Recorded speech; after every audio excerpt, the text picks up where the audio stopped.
Servus, Glück auf und herzlich willkommen zu einer weiteren Ausgabe des FC Bayern Taktik Fox. Leute, zum 28. Bundesligaspieltag beim SC Freiburg.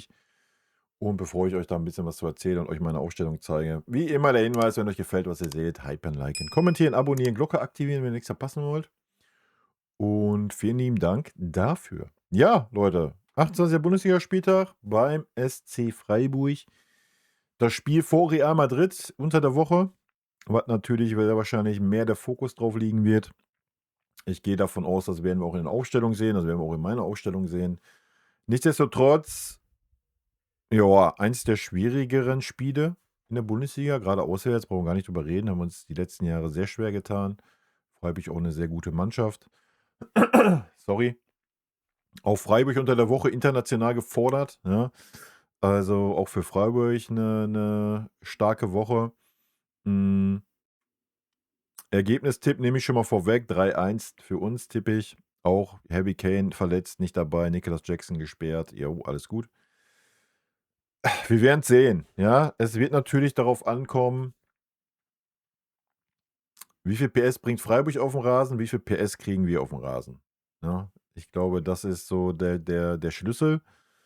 Ähm, Wie gesagt, beide haben unter der Woche wichtige Spiele für den jeweiligen Verein. Von daher, es sollte keine Rolle spielen, brauchen wir uns nichts vormachen, aber es kann natürlich in dem einen oder anderen Zweikampf schon 'ne Rolle spielen, dass man da vielleicht dann eher mal wegbleibt, ja? Aber all das werden wir sehen. Leichtes Spiel wird's definitiv nicht, ja? Wie gesagt, wir haben uns oft schwer getan, kann auch sehr gut 'n Unentschieden werden oder sonst was, da brauchen wir gar nicht drüber reden. Ähm, Wichtig aus unserer Sicht, ja, dass die Spieler, die aufm Feld sind, frei im Kopf sind, ja?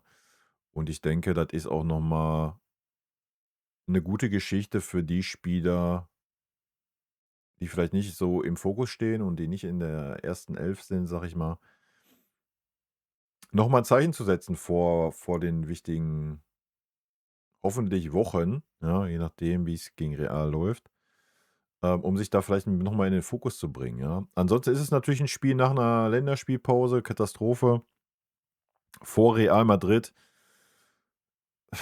Ja, ist natürlich super schwer, da jetzt eine Aufstellung zu kreieren. Nichtsdestotrotz werde ich's mal versuchen. Und damit gehen wir mal rein, ne? Manuel Neuer ist topfit, hat mega gut trainiert. Auch ich würde Manuel Neuer aufstellen, wenn er am Dienstag oder wann spielen wir? Dienstag oder Mittwoch, ich weiß gar nicht, ja, im Tor stehen soll. Jonas Urbich ist wieder im Training seit heute, glaube ich, hat Vinny gesagt auf der PK. Also auch da, Feuer frei, sieht sehr, sehr gut aus. Ähm, ja, Manuel Neuer ins Tor. Ich denke, da sind wir uns einig. Normalerweise würde ich jetzt sagen, und vorne ist klar Harry Kane. Ja, Harry Kane vorne ist nicht klar, von daher machen wir erst mal hinten weiter. Ist natürlich super schwierig für mich jetzt. Ich habe ja so gar keinen Einblick, wie es bei der Nationalmannschaft aussah. Ich kann jetzt auch nur sagen, was Winnie gesagt hat. Sagte, alles sieht soweit gut aus. Aber natürlich weiß ich jetzt nicht, ob irgendeiner irgendein Wehwehchen hat. Klar ist natürlich, Upper und Tah ist unsere Stamminnenverteidigung. Und klar ist auch, wenn da irgendeiner ein Wehwehchen hat, dann wird er draußen bleiben. Ja. Ähm, von daher würde ich den Jona erstmal aufstellen in die Startelf, würde ihn zur Halbzeit rausnehmen und würde einen Upper bringen. Min-Jae Kim an seiner Seite, ja. Zur Not haben wir aber auch noch Ito, der spielen kann, der auch bei der Nationalmannschaft, wichtige Minuten gesammelt hat. Aber da würde ich eher die Kombo machen, dass ich Alphonso Davies starten lassen würde, weil er hat eine gute Woche gehabt, hat trainiert, sollte 100% fit sein, wie Vinny sagt.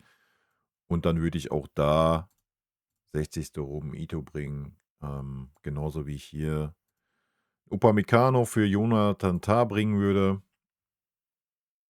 je nachdem, wie es ausschaut. Rechte Seite, ja, rechte Seite haben wir Stunny. Alternative natürlich Conny. Ja, auch da, je nachdem, wie Belastung ist, etc. So, damit sind wir am wichtigsten. Zentrale. Pavlo hat ja nicht gespielt, ist nicht zur Nationalmannschaft gereist, ist wieder fit und ich würde neben ihm Tom Bischoff hinstellen. Ja, haben wir noch nicht so oft gesehen, die Kombo. Aber ich weiß nicht, wie viel Kimmich gespielt hat. Ich weiß nicht, wie viel Leon gespielt hat. Kimmich würde ich komplett draußen lassen, wenn Alternative würde ich 'n Neon bringen. Ja, König Josua sollte mal ein bisschen ruhig fahren und sollte dann 110% gegen Real Madrid geben können. Genauso wie Pavlo. Ich würde Pavlo jetzt auch nicht durchspielen lassen. Würde ich relativ dann ähnlich wie hier, ja, auf jeden Fall auf 'n Wechsel zusteuern. Ja. Gut, vorne ist natürlich jetzt ein bisschen wilder. Allerdings sehe ich's jetzt auch gar nicht so wild. Musiala, Startelf, gar keine Frage. Olise und Diaz weiß ich nicht, wie es aussieht. Ja, ich würde auf jeden Fall mit dem Lenny starten auf der rechten Seite. Ich glaube, hat bei der Nationalmannschaft nicht wirklich gespielt, oder? Ich habe aber auch keinen Plan. Ähm, vorne würde ich mit dem Serge anfangen und linke Seite Luis Diaz hat, glaube ich, viel 'ne weite Anreise gehabt oder sowas.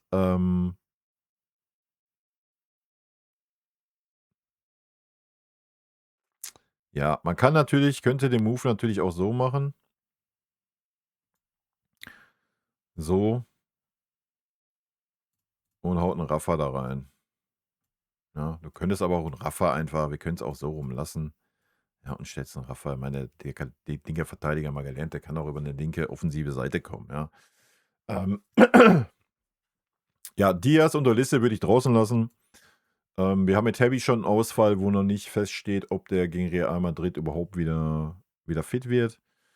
Und da würde ich erst mal kein Risiko gehen, ja. Natürlich, ist Freiburg 'n starker Gegner. Man muss das Spiel oder wird das Spiel nicht abschenken oder sonst was. Wir sind der FC Bayern, Alter, so, immer ruhig bleiben, ja.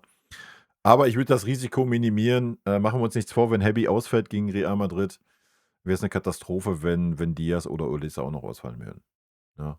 So einen kannst du vielleicht mal kompensieren, obwohl du Heavy eigentlich nicht kompensieren kannst, wenn wir ehrlich sind.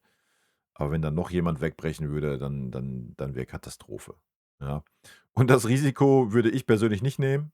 Nicht bei einem Spiel, was für uns völlig unrelevant ist in der Bundesliga, ja, wenn wir ehrlich sind. Ähm von daher würde ich da das Risiko minimieren, würde die beiden erst mal draußen lassen. Genauso wie ich Kimmich draußen lassen würde. Ja, ansonsten kannst du natürlich alternativ auch für 'n Rafa Guerreiro 'n Jungspieler reinwerfen, ja. Das soll ja auch nicht das Problem sein, ne? Ansonsten sollten wir super variabel sein. Auch 'n Pavlovic würde ich halt wirklich nur aufstellen, wenn er 100% fit ist. Kompany sagt, er ist 100% fit, deswegen würde ich ihn aufstellen, weil er relativ ja, was heißt relativ, er hat gar nicht gespielt, ja, sollte keinen Reisestress gehabt, nix, sollte also mit einer der fittesten Spieler sein. Ansonsten ist Pavlovic natürlich auch super wichtig für das Spiel gegen Real, ja. Von daher habe ich ja auch gesagt, den will ich ihn auch relativ zeitig rausnehmen. Ähm Ja, Auswechselkandidaten wären für mich natürlich Tah, habe ich schon gesagt, Pavlo, Musiala definitiv, ja. Ich glaube nicht, dass er 90 Minuten und dann gegen Real Madrid auch noch mal 90 spielen könnte. Ähm Ziyech hat, glaube ich, auch viel gespielt bei der Nationalmannschaft, muss man halt auch schauen, ne, wie es da so ausschaut. Generell ist es super schwierig, habe ich gerade schon gesagt, nach der Nationalmannschaft sich hier hinzusetzen und zu sagen: „Ja, ich würde das so und so aufstellen“, weil man einfach ja, keinerlei Einblick hat wer, wie, was, wo, Wehwehchen hat, fit ist, sonst was, ne? Aber das wäre so die Geschichte, die ich erst mal ins Rennen schicken würde.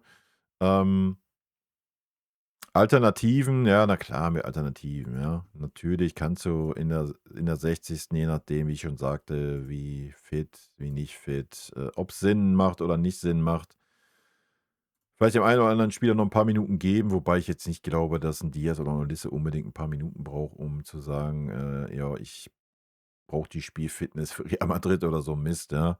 Wie auf der PK irgendwelche Nachfragen waren: „Ja, wollen Sie denn lieber auf die Eingespieltheit setzen?“ Was für 'ne Eingespieltheit, Alter? Wir müssen uns nicht für Real Madrid einspielen. Was sind das für komische Takes, ja? Also, da bin ich ganz weit von weg. Ansonsten hätte ich auch gar kein Problem damit, wenn hier noch der ein oder andere Jugendspieler auftaucht, den ich jetzt hier nicht so aufm Schirm habe. Auch das wäre für mich völlig legitim, ja. Wie gesagt, Fokus sollte natürlich auf diesem Spiel liegen, aber auch schon, zum gewissen Prozentsatz auch auf Real Madrid und man sollte es wäre ja 'ne Katastrophe, nicht vorzuplanen. Ja, wenn jetzt 'n Spieler kommt noch, kurz vorher und sagt: „Ey, Vinny, ich habe hier 'n leichtes Ziehen, ich habe hier 'n Wehwehchen“, dann wird der nicht aufgestellt werden. So, Punkt. Ja, so ist es nun mal. Ja, und so wird es wahrscheinlich bei Freiburg auf der anderen Seite auch sein. Ja. Ich weiß gerade gar nicht, wie es bei Freiburg aussieht, tabellensituationsmäßig. Kann ich ja mal eben gucken nebenbei. Ähm, weiß nicht, inwieweit da noch irgendwas großartig geht. Ja, Vorsicht, ne? Es wird hell. Ja, für Freiburg geht eigentlich nicht mehr viel mit 37 Punkten.